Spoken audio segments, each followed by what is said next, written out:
Tommy Lee, one of my favorite drummers, of course, of Motley Crue fame, is doing drums on the album. We're going to be playing part of some of the songs here today, but not in their entirety, because that'll send the computer bots crazy out there on different internet platforms.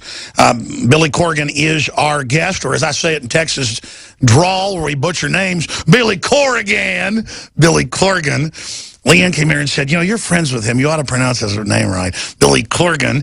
And he's not in a hotel room. He's flown in and landed. He is in the airport right now. So I can't wait to have him back in studio next time he's in Austin. He's a regular listener, and he's just a great guy. I learned that he was a listener through Mancow, a fellow friend.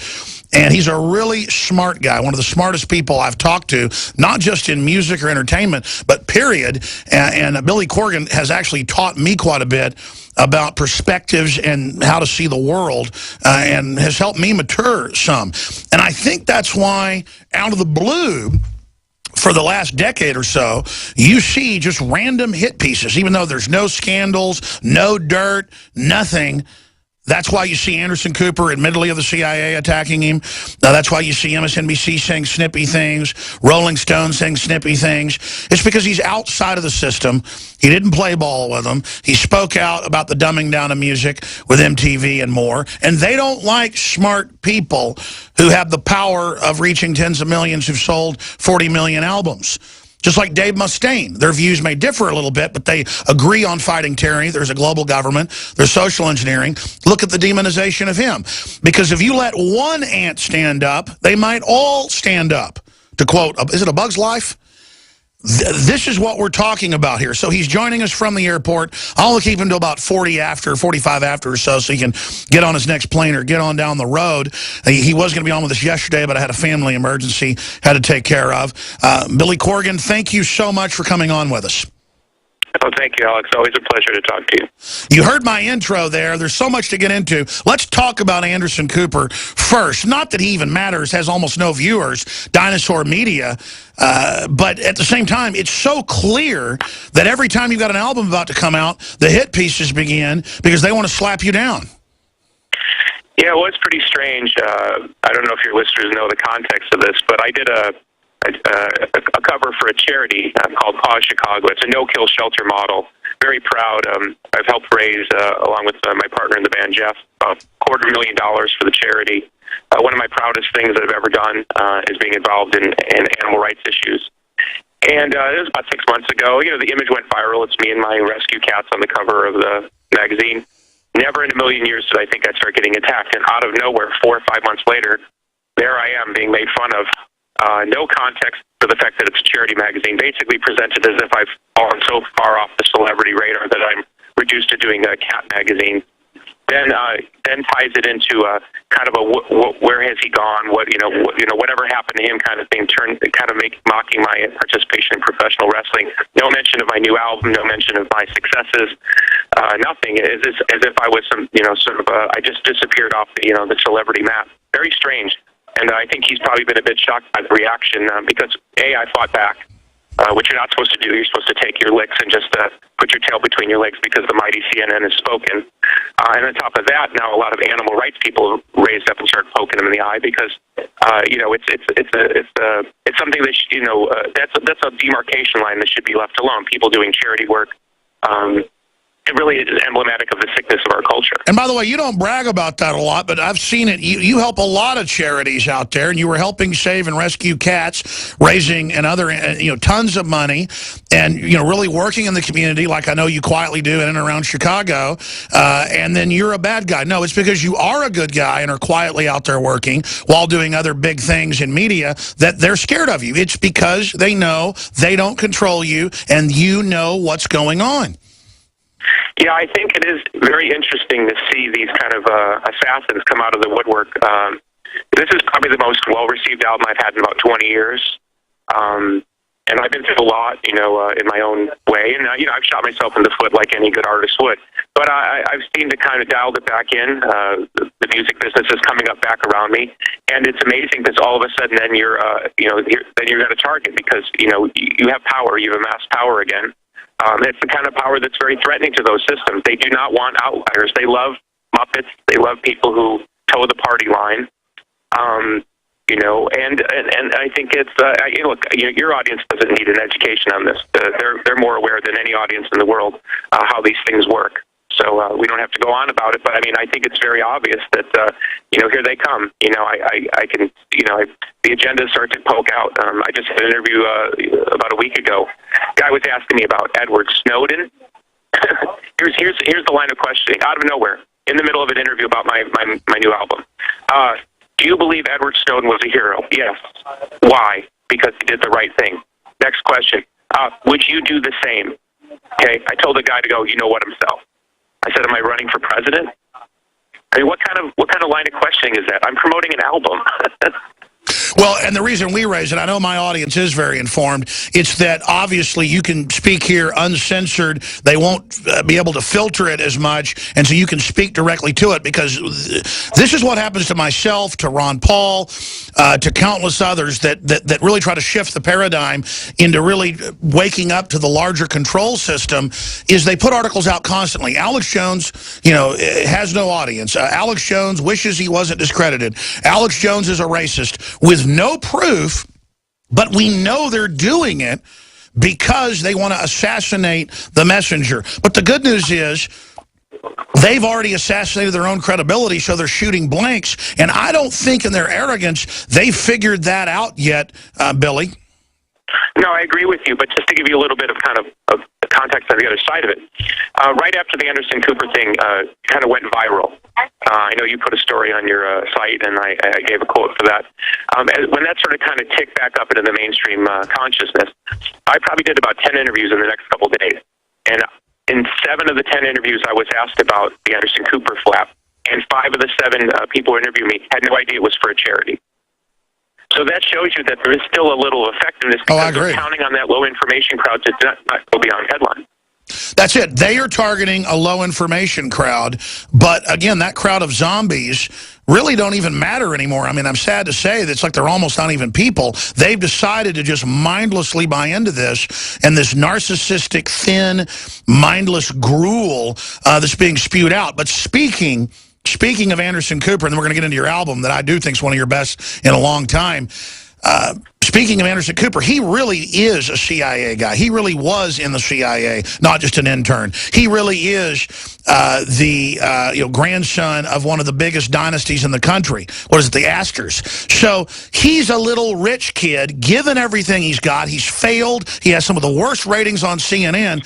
So I would feel good, Billy, to have this joke, this failure that was given everything. I mean, you came from nowhere. I came from nowhere. He was given everything. He's the opposite of Americana. I think what's interesting, to me, I try to stay out of the personal side of it, although I did say the other day I wasn't born with a silver spoon up my arse like he was. I think it's very interesting that there is a level of arrogance here. That crowd, whatever that crowd is, and I've hung with them, I've been in those rooms, and so have you. I've been to those parties, and so have you. That crowd really thinks they can sort of flick us off their shoulder anytime they want. And what they don't realize is that people like you and me, we're just symbols of a much greater conversation.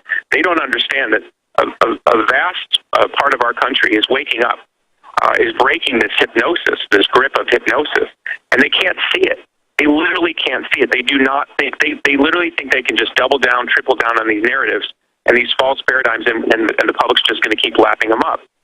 And I think, as we see from recent events, people are starting to sort of question the narratives, and you see the media, those old world medias, doubling, triple, quadrupling down on false storylines, because they literally don't have a B plan. I agree with you, and just the beginning of the questioning is the beginning of the end, because as soon as you question, you're no longer only in that narrow, low-information media system. You now discover the wider world. You come out of Plato's cave, and it's game over. That is such an incredibly exciting thing. I think one of your songs in the last album or the album before was about the world on fire, and the lyrics really spoke to this. I remember we were talking like 6 years ago, and you were saying you can clearly see crisis after crisis coming, which is now here, but that out of that, we really could see a new renaissance. I think I get the sense from talking to my friends and family, and I'm sure many of your listeners, of course, which I'm one of. Those conversations that we had around the dinner table 7 years ago, which were really difficult conversations to have, and people would just throw their hands up and say you're crazy. Now people are listening, and just the fact that you're even able to sit at that table and have those conversations, and be able to back it up with statistics and people, the failure of this particular administration.